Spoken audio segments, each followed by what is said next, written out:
Welcome to OSM, Operation Safe Mode. Peace be with you. This new channel that we created for YouTube videos is because our governor has recognized the church, prayer, and faith as a life-sustaining business. I mean, I'm not sure he understands what permission he has given us, but he's finally, in the world around us, recognized that in a crisis, there's no way we can survive without faith. So this channel has been formed in order that we may continue to allow you to know what's happening. Now, our information we'll share here won't be so much about what's happening in the world around us, but what's happening within the church.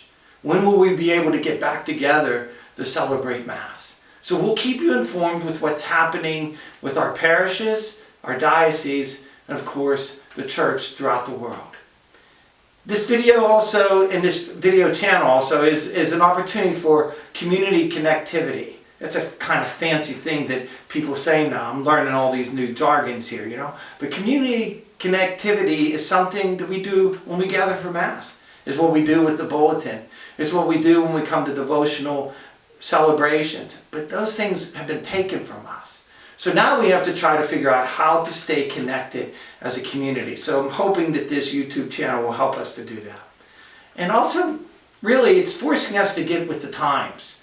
I've been wanting to do something in a video fashion for a long time. We've been doing CDs of audio of homilies in my talks, but never really wanted to make that next step because I knew it would be complicated.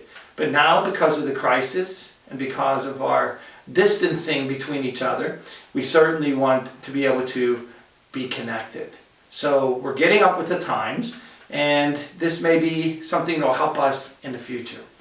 Also, and most importantly, this could not have happened, this pandemic, it could not have happened in a worse time.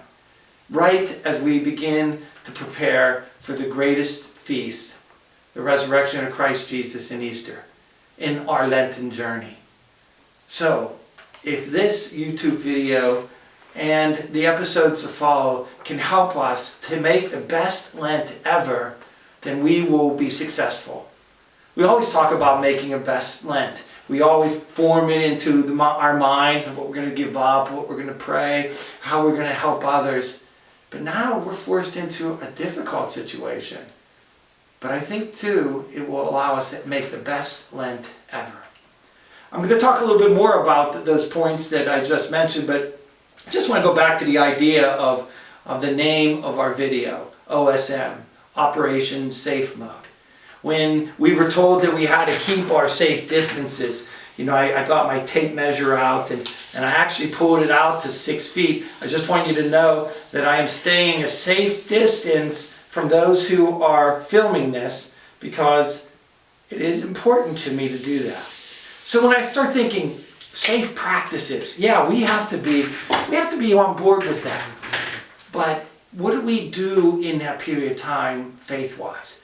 So I remember back in the old days, the safe mode on computers. You know, it was a diagnostic mode that protected the operating system of a computer. And if you remember how big the print got on your computer. It was like so scary. It's like safe mode, safe mode. And now I'm going to try to work through this without ruining everything and come out on the other side without my computer crashing and burning. That's what I want to be able to do with Operation Safe Mode. You know, all the signs are there, all the warnings are there. We're in a critical mode of our lives, but we're also in a critical mode of our spiritual life. And I want to come out on the other side of this, shorting that distance from 6 feet back to being able to shake your hand and give you a hug. When we get to the other side of this, what I really want through OSM to be the vehicle that allows me to be with you, you to be with me, while we await the opportunity to be one again. It's mostly one again in the Holy Eucharist. So what we're going to do right now is I'm just going to kind of run through some of these things as information for you. So that you'll know what I'm going to be doing into the future and how we can stay connected and be informed and make the best Lent ever. So keeping informed, here's what we're going to try to do. We know that things change daily. one day we can go to the stores, the next day we have to stay home. Maybe tomorrow we won't be allowed to breathe. I'm not sure really what's going to happen, but we'll continue to help you to know what the church is doing, what we're allowed to do with the church. So for right now, we need to realize that the church is a life-sustaining business, meaning that we can leave the church open. We can leave the church open for prayer, and most importantly, because a lot of people are concerned, we are permitted to have funeral masses for the dead. If there are weddings planned, we're allowed to have those weddings. Baptisms, we're going to continue to do that. Of course, families have the right to protect themselves from bringing their children out, but we can reschedule those. But the church allows us to do that. And so, first and foremost, when we're talking about those changes, we'll allow you to do that, but the church is open. St. Elizabeth Ann Seton, the doors of the church are open from 7 a.m. to 11 p.m. If you use the brown door over by Mary's Garden, that's the secret passage into the church. Down at Immaculate Conception, we're open 24/7. We enter through what looks like the main entrance off of Oak Street. Everything will be open, lights will be on, it'll be time for prayer. We want you to go and pray in the church. It's a very important aspect of this time, that we don't lose that connectivity with the Blessed Sacrament, with our prayer life, where we go to be safe, because that's part of our safe mode, is the building. We're going to talk about more in other episodes about that. The vestibule becomes a very important part of what we're going to experience when we come individually as families into the church. It'll be in the vestibule. We'll have tables there for information to share with you. What we're going to do with the bulletin is kind of make it into a prayer book, because really the bulletin's what? We have all these things that are going to happen, but they're all canceled. So now we're going to use the bulletin for you to take it, and then you can take it home. This way you're taking a bulletin and you're not using the missals in the church or prayer books. So we're going to make it into a prayer book. We're going to have the Stations of the Cross in there. We'll have the Mysteries of the Rosary. We'll have different prayers so that when you take it into church and pray from it, you can also take it home and continue to use it at home as well. The bulletin has always been one of those things that, I always say, take it home. Sometimes you might find a $10 bill in there if you take your bulletin home. But if you can't stop for prayer, even just come in and get the bulletin, you'll see it there. Also, on the table, we're going to have different things available as time goes on. We're going to have the sacred readings for Mass, different reflections. Right now we have some t-shirts that I have gotten, and it's with 2020 Vision, we will follow the Lord. These t-shirts were going to be for the workers for the 2 fish fries, saying Elizabeth Ann Seton, Immaculate Conception. But since we can't get together that way, I thought I would make the t-shirts available for us. Now, if we run out of t-shirts, that's okay, because I will order them again. Probably not right away, because I don't think the t-shirt manufacturing company is a life-sustaining business at this point. So we're trying to stay connected as much as we can. So it's also going to be the vestibule, probably it's going to be a drop-off and pick-up place, right? So like, I'll have DVDs there for the masses for people who can't watch this video, maybe an elderly person or a friend of yours. We're going to make sure that talks are available from the past. We're going to kind of reproduce some talks.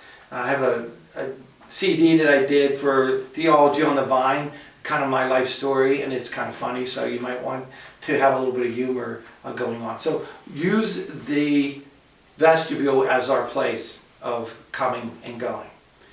Community connectivity, this is where this video is among many other things that we're doing. We have our websites, so please check both websites for information. When a new video is posted on YouTube, if you didn't subscribe, please subscribe. We're trying to get as many subscribers as possible. And then maybe we'll even get someone to sponsor it. Wouldn't that be cool? Facebook is always an option. People are on Facebook, and that's a good place on our web pages. We have our Facebook accounts too. If you make comments on Facebook and you leave them there, I'll smile if they're kind. I probably won't respond unless it's something specific that you need me to do for you. Then our webmasters always let me know. Seton Chronicle. That's St. Elizabeth Ann Seton's kind of newsletter that comes by subscription via email. So IC has flock notes. That's how we reach out to the people at IC. But the Seton Chronicle will also have that kind of information involved. And then our YouTube channels. You know, if you saw our first YouTube video that Father Raniel and I did, and I said we were going to become YouTubers. So we have two channels. This channel, OSM, as well as a channel for St. Elizabeth Ann Seton. And in both of those channels, you'll be seeing your two priests. Father Raniel will be working with Jen Henry, our intern for Faith Formation Program, and he will be filming his sacred Mass on Sundays at St. Elizabeth Ann Seton, and he's also going to be producing some videos that speak with you as well. And of course, Operation Safe Mode will be my YouTube channel. Caitlin Kirsting and her father Bill are helping me do this, and you probably know both of them. Caitlin served Mass at Immaculate Conception for years, and now she's serving in a different capacity. And of course, Bill is one of our Masters of Ceremonies for 11:30 Mass as well as weddings too. So thank you to all of our helpers, and also to Father Raniel. You know, Father Raniel is so awesome. You know, a lot of people have an assistant or a parochial vicar. We are lucky. Our two parishes are lucky. We have two pastors. You know, he overwhelms me with his incredible holiness. I celebrated a private morning Mass with him the other day. His homily was beautiful, and it fed me too. So most parishes aren't this lucky. You know, we're very blessed to have two priests who want to be your pastor. Not just going through the motion, fulfilling obligations, but being there for you. And getting with the times, like I said earlier, we were forced to do this. You know, we've been doing the audio homilies and the DVDs and the CDs and all those things in those formats, and really we're seeing those formats go away from us now too. So how do we connect in the times today? So this YouTube channel and Father Raniel and St. Elizabeth Ann Seton's channel, our channels together will be moving into a new social media for us.